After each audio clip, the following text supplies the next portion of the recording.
Hello and good afternoon, everyone. I'm Victoria Snyder. I am the Director of Community Growth and Member Value at the Photo Managers.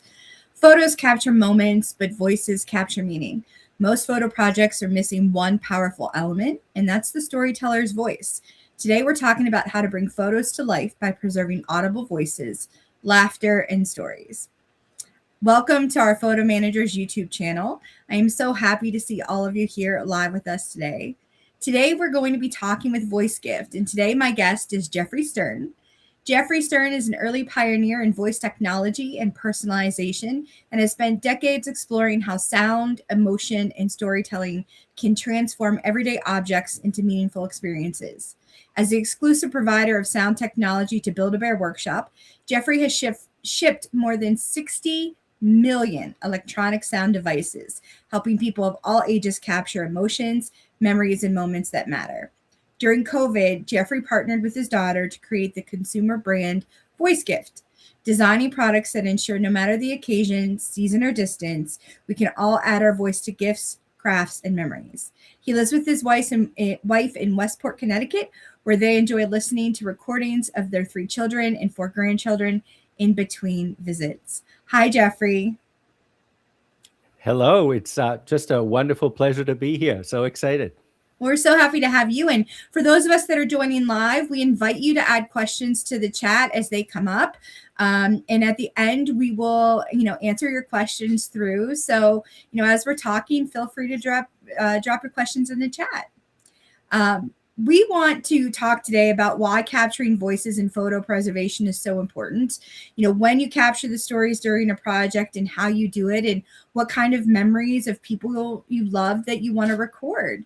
And then also, how to back up and preserve these very time-sensitive, beautiful memories. And so, Geoffrey, I'm going to ask you a few questions. If you don't mind, we'll kick it off. Be my pleasure. Thank you. Tell us a little bit about VoiceGift and what inspired you to create an audio recorder specifically for memory makers. So as you said in the intro, for the past 20 years, I've been actually providing brands with audio devices. Our biggest claim to fame is Build-A-Bear Workshop, where we've produced 60 odd million, sometimes I say annoying sounds, but certainly sounds that put a smile on old and young alike. And it actually does relate to what we're talking about today, because I had a first row seat into watching how people use sound as a trigger for emotion and for memory. We talk about animating an inanimate object. The guests at Build-A-Bear they picked the plush, and the first thing they do is go to the Hear Me station. And once they do that, whether it's in the store or online, that plush becomes theirs already. They're not abandoning it. We have quite a few at our house that have the voices. That's right. That's right. So as a voice is, the first way a baby communicates. Sound is the first thing a baby hears. It's primal. And as I said, it's been shown scientifically to be a trigger for emotions and for memories. And after all, isn't that what we do when we manage photos? It's emotions and it's memories. The other thing about it is you're creating new memories at a Build-A-Bear workshop. And I think what we're going to be talking a little bit about today is so much of our time as people that preserve artifacts, preserve photos, we think we're preserving past memories.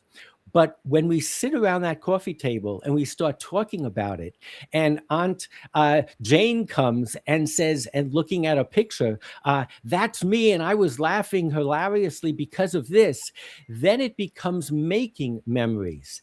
And I think what all of our goal is when we make a photo album, when we make a collection, is that it just shouldn't sit on a shelf somewhere, but it should create new memories. And I think one of the exciting things about the device we're going to talk about today is it really is a wonderful bridge and segue between creating and doing the hard work of a memory maker and then bringing in friends and family to join in the process. And the last lesson I'll give you from Build-A-Bear is I have found it's very cultural. I used to have an app where we would let people record their voice and then send a greeting card.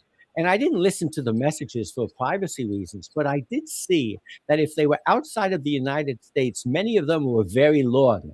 And if they were inside of the United States, you almost got the feeling that the person who was talking was saying, I love you. Did I say I love you? Well, I really love you. You could almost feel the sweat on their forehead. I learned from Build-A-Bear is that when you put a context to a voice, so now you're holding a plush, all of a sudden it frees up all of that resistance to talking, to narrating, to telling a story. That's in the plush world. But what happens when you hold a photo is identical, if not more so. Now you have a context for what you're talking about. And at the end of the day, isn't that what we're doing when we preserve memories? We're trying to get a context for a conversation that started many years ago to continue into the future. So after Build-A-Bear, I still that's my day job, so to speak. But during COVID, we started getting phone calls from assisted living facilities, and we were hearing from elderly people who were isolated from their families, and they wanted to hear the sound of their children, of their grandchildren, Mhm. and vice versa. And so my daughter came to me and said, you really can't limit this to just plush. So we created VoiceGift, and we were dedicated and are dedicated to ensuring that no matter what the occasion or season, that you should be able to verbalize the emotions of the moment, the memories of the moment, whether it's a gift, whether it's a craft project, or if you're memory making. So that is VoiceGift. We're a new brand with a long history. And for me, it's just a delight through VoiceGift, a consumer brand, to see comments that people make on our website. Users think of new ways of using the products all the time. Oh, I love that. Thank you so much. And audience, remember, if you have any questions for Geoffrey, to drop them into the chat. So let's get into it. How can you show us how VoiceGift Play works and walk us through the key features? Great. I have a work desk set up.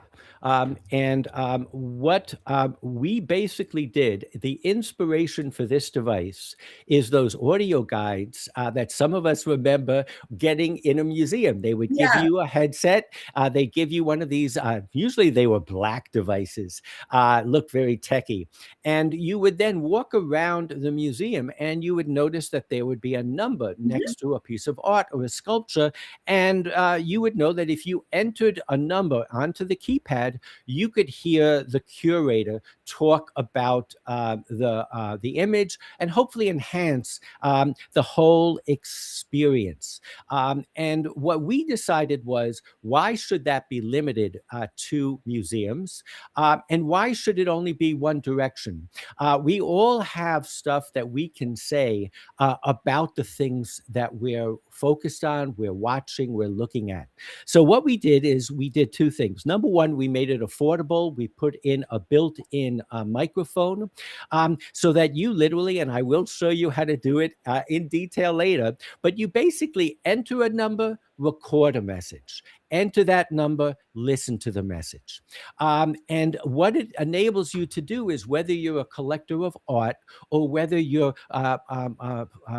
choreographing photographs for a photo book, or just looking at keepsakes, if you can write a number on something or near something, you can record a message. It's kind of like an audio stick-it, if you will. Mhm. And so whether it's in the margin of a photo book, whether it's behind a photo, or whether it's on a sticker that you stick to something, it takes up to 999 messages. I don't know anyone who would want to make that many, but that's just the keypad. So you can put numbers in arbitrarily in sequence. It stores 10 hours of audio, and I put the case here as well because it is a consumer product, and I think for our audience today, who might be both users and also might be professionals who are preserving the memories of clients, the idea is, as I was saying before, this becomes a segue for using the the heritage and the legacy material that the professional prepares, and ensuring that the conversation keeps going. So part of what I'm going to do today is say, if if the photo manager wants to actually cull insights and comments from the family of the client, that's great. If they want to put music from the era in, we'll show you how to do that. But they might just want to provide this in its consumer packaging, along with whatever the outcome, whatever the output is, the deliverables of a project, and say, I'll show you how to use it. But basically, now the curating work is yours. I'm passing the baton. And now, while all of the images are static and the pages have all been written, now is your turn to add your story to what we've created and to make it yours. And, at the end of the day, everything we do in life, we want to give it added value. And I think that if we can create something that helps people not only use, but reuse these amazing deliverables that we're creating, that's absolutely wonderful. So re-engagement is really, it's about audio, but it's as much about re-engagement, re-engaging the materials that we prepare. So what I'd like to do is to show you, basically doing what the kids call today an unboxing. I love So you open up your package, and there is a manual in here, and the manual is light and lively, shows you all you need to know about the product, what the different components are. It tells you how to record. It tells you, and this I'm going to get into detail, but it shows you how to back it up and how to program it off of a computer. And then it tells you how to navigate. And that's pretty much what we're going to be doing today. It comes with a USB cable for both charging the device, because it'll play for 2 hours, even up to 5 hours, depending on the volume that you have it on one charge. It comes with the strap, which you don't have to have, but it's there. It's available for you. And of course, that is in homage to that audio guide that we had in the museums. And then it comes with something that's fascinating. It comes with a clip, and the clip is designed, and I'll show you how it looks later, onto the back cover of a hardcover album, book, recipe book, family Bible, so that it literally sits on the side of a book. And I can show you what it looks like right here if I take it off.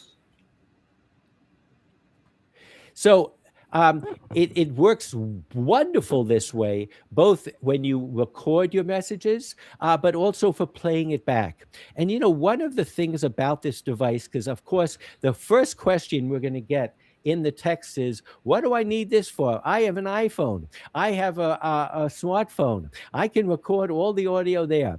The idea is, this is a standalone device. This is a device that belongs to the family, not to an individual. It can sit on the coffee table. It can sit in the living room, on the mantle. It can sit next to your library. It doesn't have a distracting screen. It's not getting distracting chats and emails while you talk. You don't need to scan anything. So whether you're 5 or 95, you don't have to master a new technology. It's pretty intuitive. You put in a number and you listen. And so we're really excited about this. Based on, we launched it about 3-4 months ago, and the comments that we're getting on our website and Amazon are really encouraging. People are taking to it. As I said, it's got plenty of memory, and it's got plenty of ability to make as many different messages as you want. And it's a tool. I think what it is a wonderful tool, because what we're really talking about is not the device, but the opportunity, as you said in the intro, of adding that audio dimension to our static and two-dimensional images. Absolutely. When you're curating and digitizing someone's family photos and their legacy, how great would it be as an add on, either as a gift or an upsell? I loved your concept of the recipe book. If you come from a family that bakes and cooks, I mean, we have the church cookbook that is like the Holy Bible in our family of all the family's favorite recipes. But to capture loved ones' voices reading that recipe to you, that's so very special. And to your point, Geoffrey, I mean, I've already listed probably about 10 of them that I'm going to buy and the different uses of them. But I love that you said from 5 to 55 and above. How great would it be to be able to capture your little kids' voices? They do an event and they talk about it, and then it grows with them. It becomes a graduation present. It's, as they a bar mitzvah gift, it's a Mother's Day gift. I mean, the uses of it are just so endless. And as a photo manager, you have the capability of, with your customer, being able to know how you can add it in as an additional legacy piece. Absolutely. Wonderful. Well, could you show us it has a built-in microphone and it add voice notes and you can capture it for family and friends. Can you show us kind of a walkthrough of how easy it is to do that? Absolutely. First, what I would like to do is show you the different parts of it. We have the way to capture the tether, so you can wear it around your wrist, but you don't really need that. This is a volume control button, so you can increase the volume. There is a built-in speaker. There is also a headphone jack, so that you can listen to this privately. You can listen to it at a museum, your library. You can even listen to it while you're traveling. And then it has that USB that I was talking about, and it comes with the cable so that you can charge it, you can back it up, and I should say you can duplicate it. So imagine you order 10 books on a wedding or on a trip to Hawaii, or actually part of the contract that the photo manager has is, I want 5 copies of this because I have 5 kids. Well, once they pass this around and they all record their own insights, they're all recollections, you can connect it to the computer and you can make 5 copies of it. Wow. So that it can travel with the whatever deliverables that there are. There is a built-in microphone, as you say. And then on the side, there are 3 positions. There is play. And what happens in play is if you enter a number, it's going to play the message. If you put it into record and you enter the number, it's going to record the message for that number. And then there's a middle position, and that's the off position. So that saves battery, but it also comes in handy when you travel. You don't want it to go off inadvertently.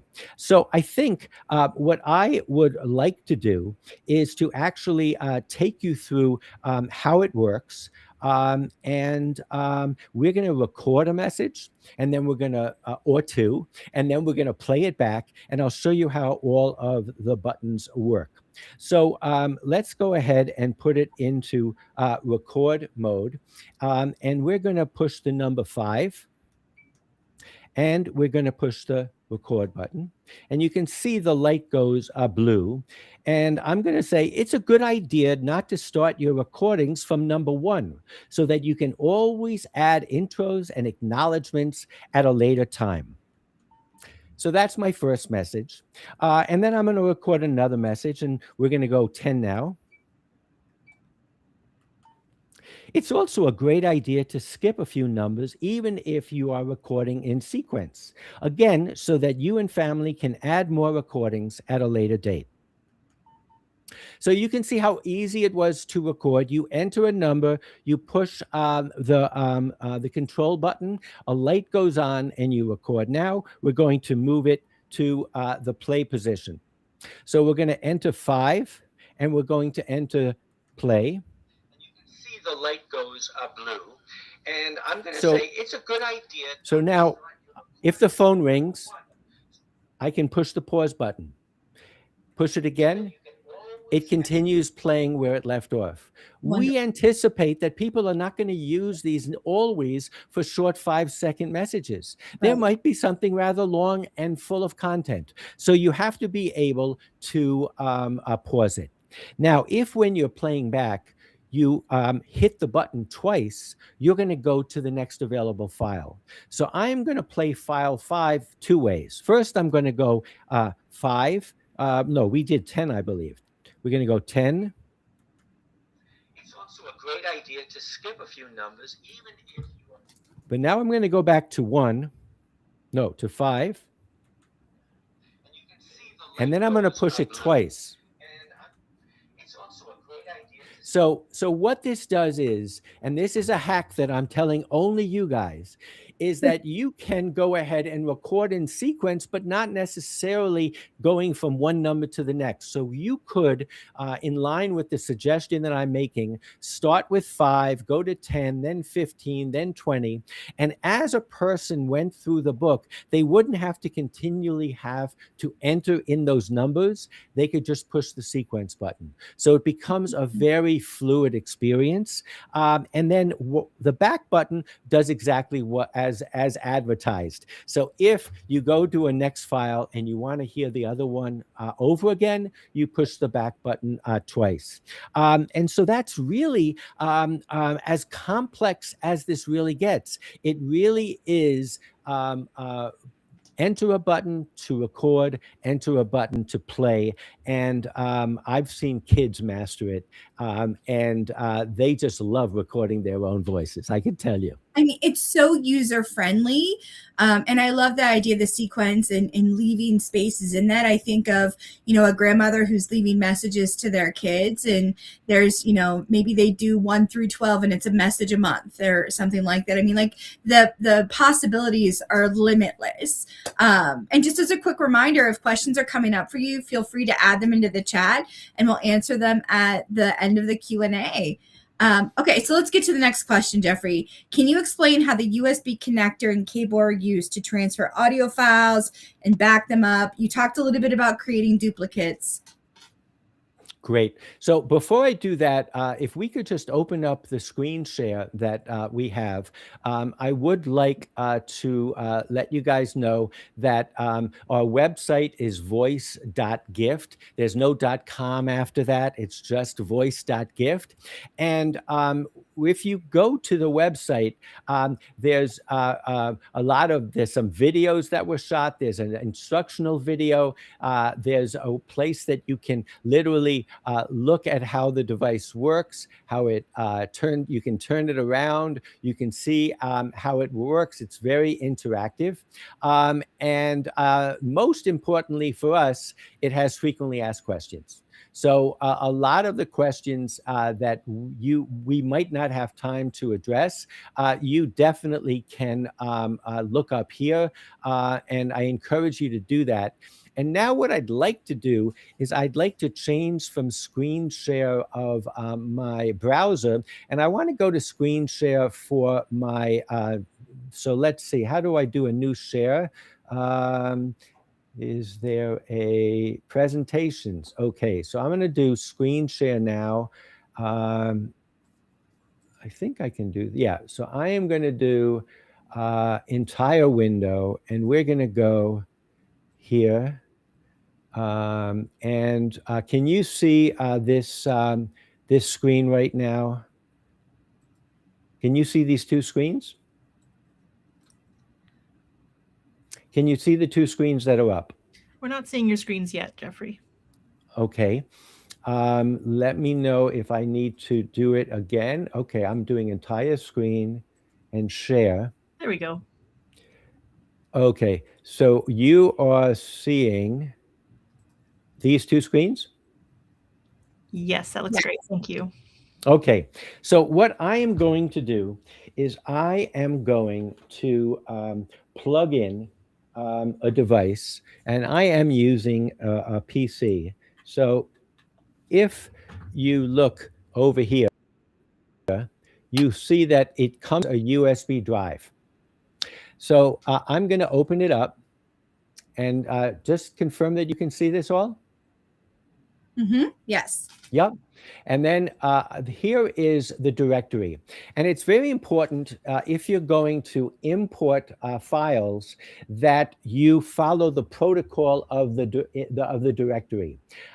So as you can see, it's a simple number. Now, I am going to show you in a few minutes a project that I am working on, but you can see that right now we have a bunch of files here. I'm going over to my project. It's a file called the General Slocum Disaster. We're going to learn a little bit more about that. And I'm going to take an audio file of my 102-year-old grandmother, and she is going to be talking about the Slocum disaster. We wait for it to be copied. And I thought it was being copied. Let's just see. Copy. Let's go. Paste. Let's see what happens.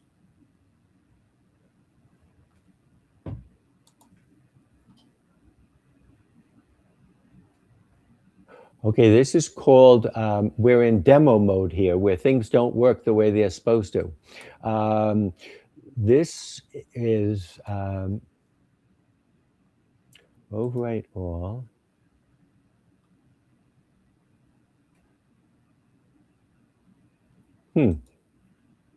For some reason, it is not copying in, and I'm wondering why that is. In any case, what you need to do when you do copy a file in is you need to rename it.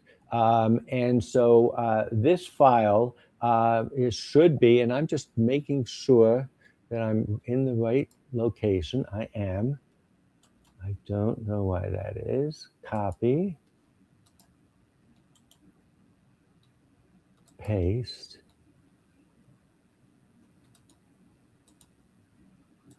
Well, okay, here we go.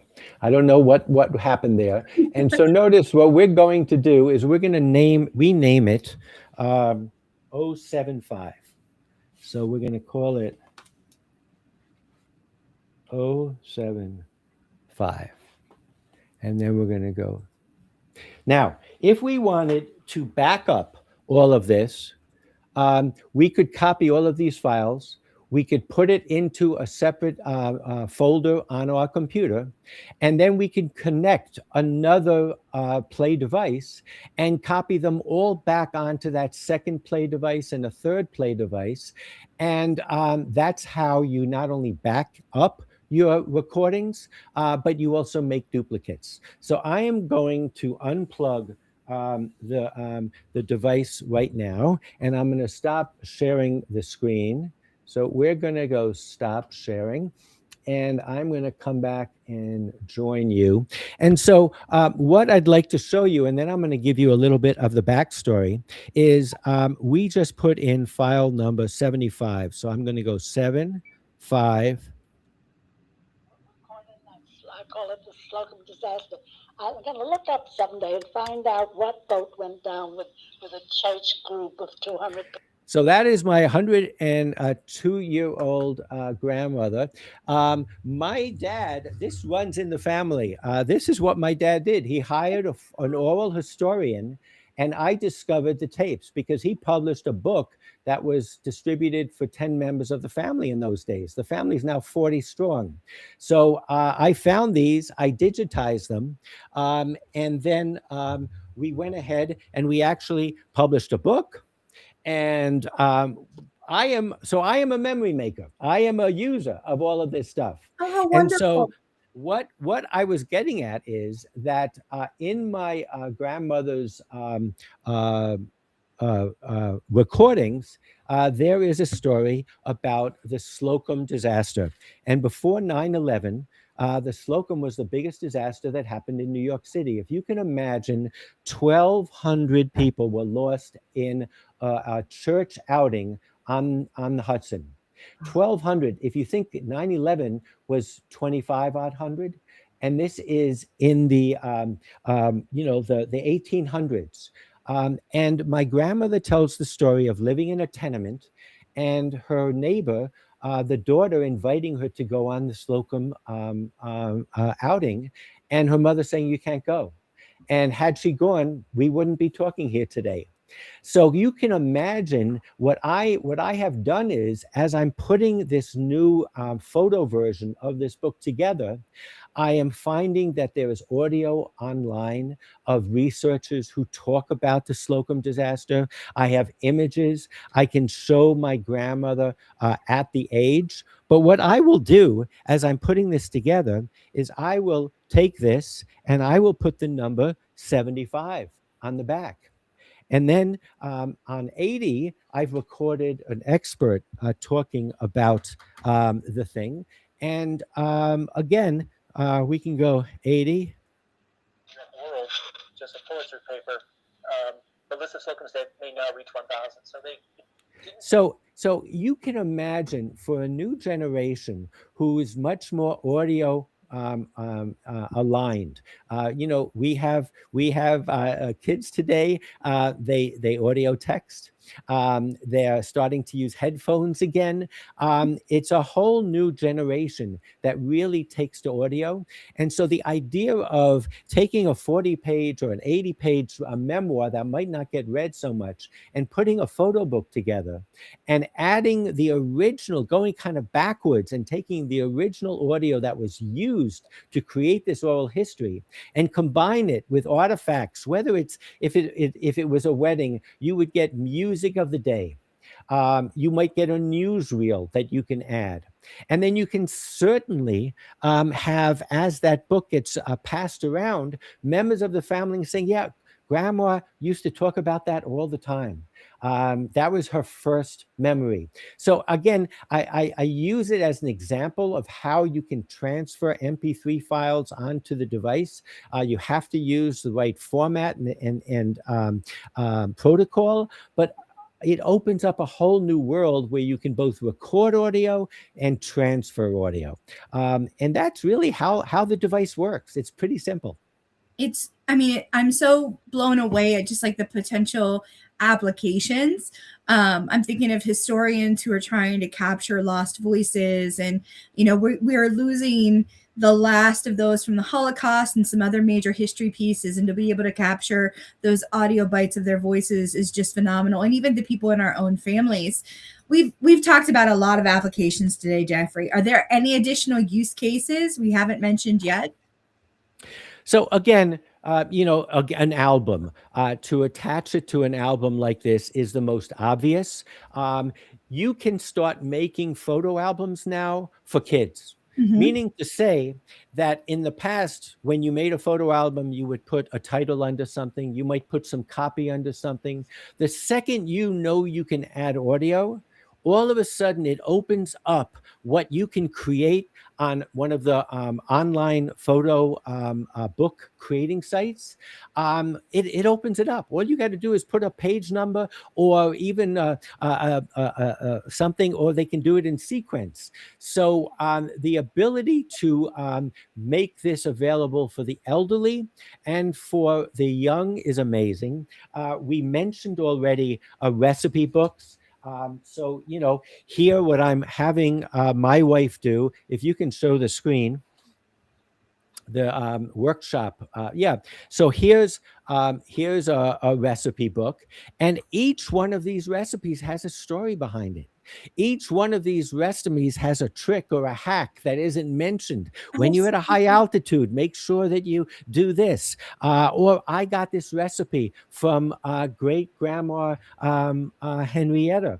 And then, of course, there were artifacts. This is, I have two of these. These are World War I shells that were in the Middle East, and both Muslim and Jewish artisans, when they were crafting art, they had no materials. So they picked up the shells and they inscribed on them. And you can imagine putting a little number on the bottom of it so that somebody who comes over, when I'm not around and can't do the story in person, my wife can say, you got to listen to how Geoffrey found this, and why it appeals to him.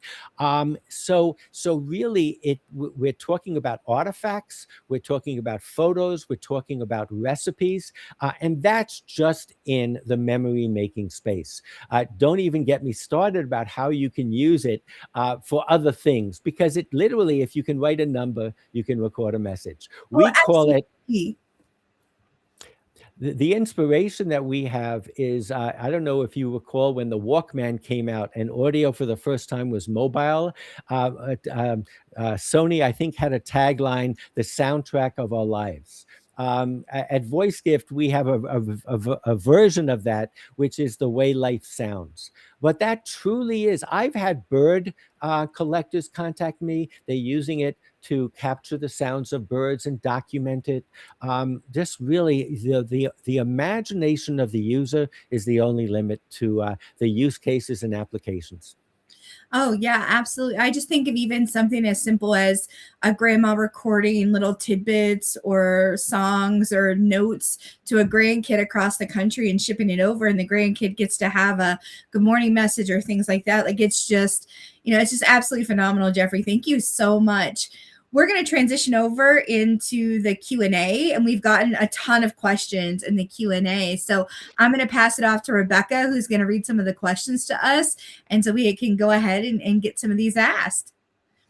So from Jill Rivers, they want to know the headphone jack, what's the input size in it? I mean, it's a standard headphone jack. It's not one of those professional headphone jacks. So if you probably have in-ear earphones that still have the wire attached, it'll fit in. You don't need an adapter. It's not the tiny one, and it's definitely not the professional grade RCA type jack. I should know, but I should know the exact spec on it. Thank you. We'll get that in the frequently asked questions. Great product from Jen. What type of file does it create? So MP3s. If you have a WAV file, I will hazard to guess that most users today are capturing audio as video, if as strange as that sounds. And that shouldn't be a bad thing.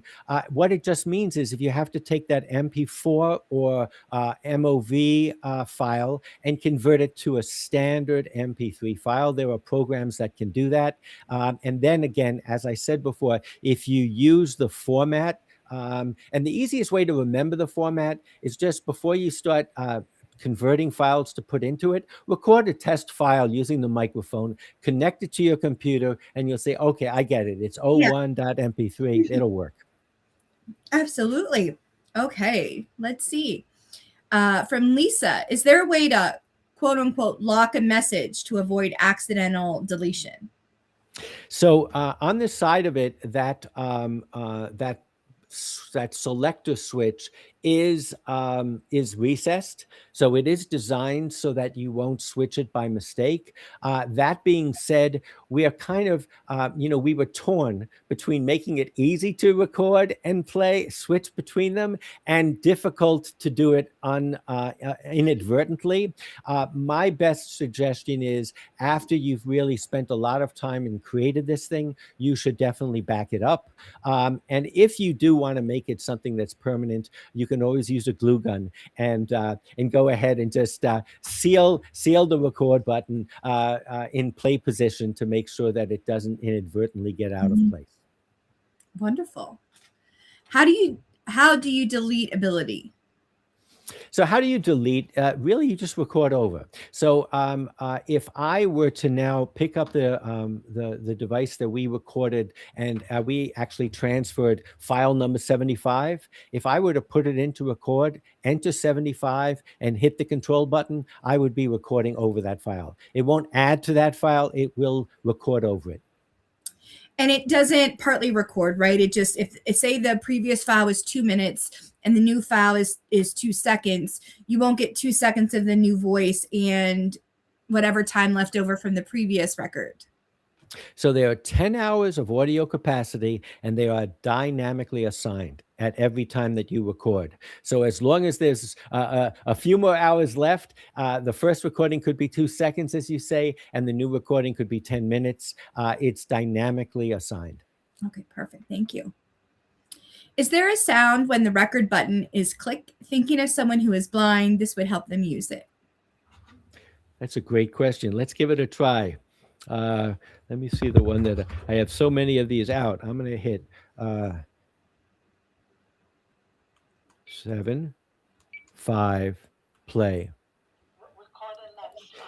Yeah, so it does beep when it is touched. I must say that we have been contacted by people in the sight impaired community, and we have users who are putting Braille stickers on them already. The buttons are large enough so that you could cover this button with the Braille for 2 and the Braille for 1, so forth and so on. And as an inventor, that's the exciting moment when somebody comes up with a use for the product that doesn't only entertain but becomes really meaningful.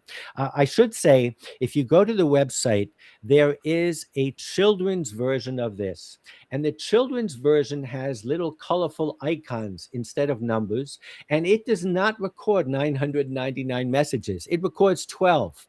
So it's the keep it simple philosophy. Yeah. And it's designed to record 12 books. So even when dad is on a business trip, he can record A Goodnight Moon.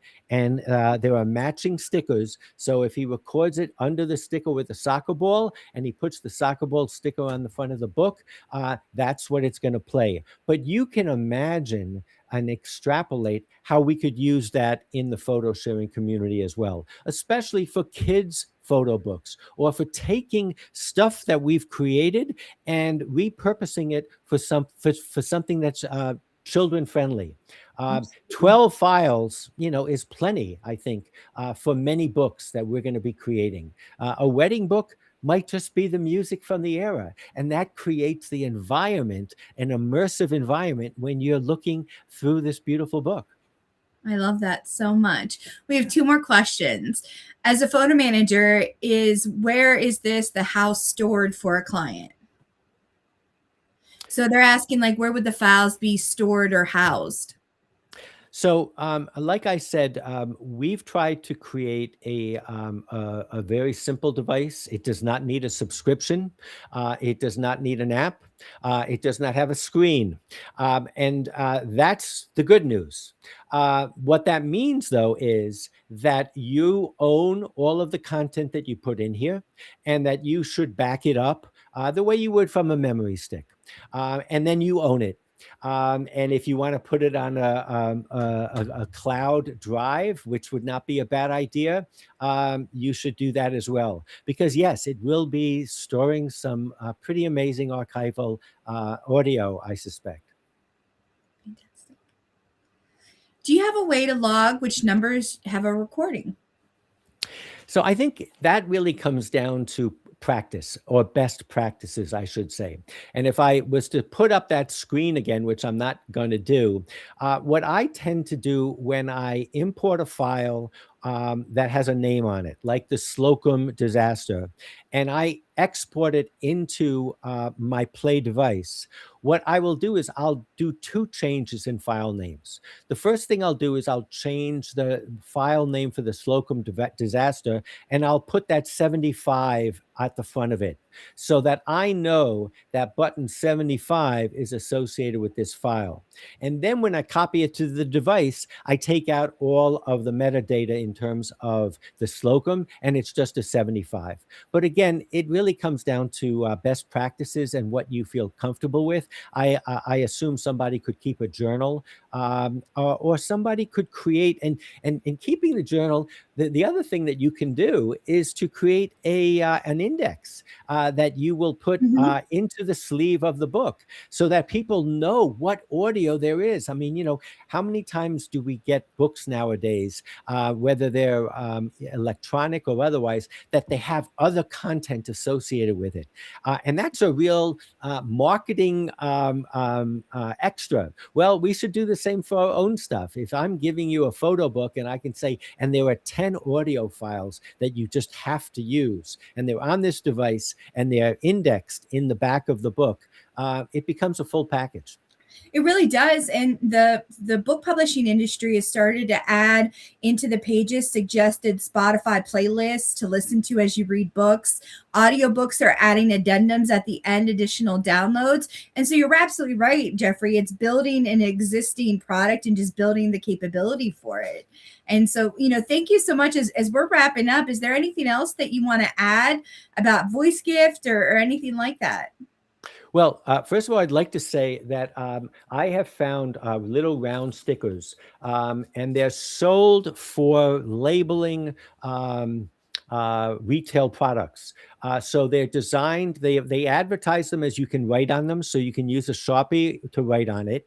They're advertised as repositionable and removable, so they don't damage the archival stuff that you put things on. So that's also a good little hack, because we, I on the one hand, I love to say you don't have to print QR codes, which, are not the most beautiful thing to put in an archaic book, but you can put a little number and you don't even have to write the number directly on the page.